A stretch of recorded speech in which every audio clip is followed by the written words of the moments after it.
Kegiatan apa tadi Bang Eja, Bang? Ya, hari ini sebagaimana surat yang kita terima itu ada demonstrasi yang dilakukan oleh mahasiswa Himpunan Mahasiswa Islam Cabang Bangko.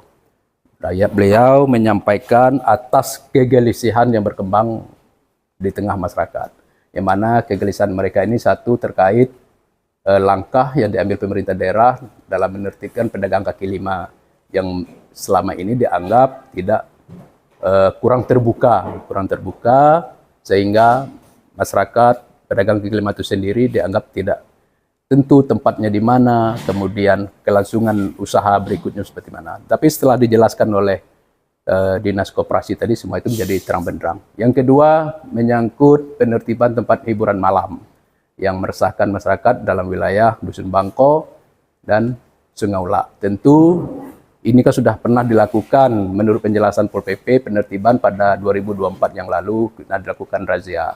Tapi perlu diambil langkah strategis karena banyak pihak yang harus terlibat dalam hal ini. Tidak cukup Pol PP saja, ada dinas sosial, ada tanggung jawab sosial juga di situ. Kemudian pihak kepolisian, TNI, kemudian kita libat bagaimana dalam bentuk razia bersama. Kapan itu akan dilaksanakan? Nah tentu ini akan disampaikan kepada Bupati Merangin. Nanti setelah Bupati kembali dari Jakarta, janji Kasat Pol PP pada hari Selasa nanti disampaikan. Dan kita lihat langkah berikutnya. Tadi kita kasih waktu minimal 1 minggu, 2 minggu ke depan ini sudah ada aksi untuk hal tersebut. Langkah strategis yang dilakukan oleh menurut Presiden DPR apa, Bang? Ya memang harus duduk bersama mengambil itu. Tidak cukup dengan Pol PP sendiri sebagai penjaga peraturan daerah.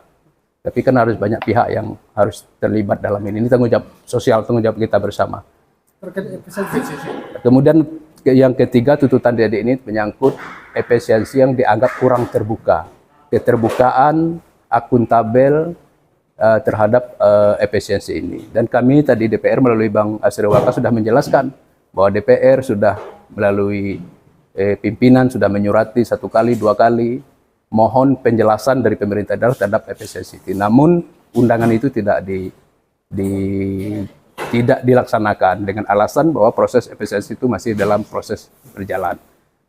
Karena efisiensi itu berakhir pada tanggal 30 April dan itu sudah disampaikan ke provinsi, namun tertulis belum kita terima di DPRD Merangin.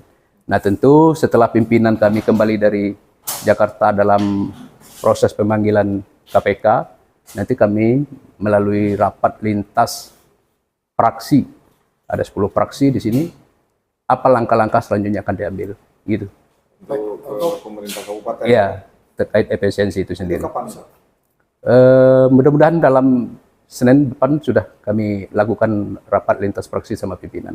Bisa dijelaskan Bang, dana efisiensi itu diambil dari mana?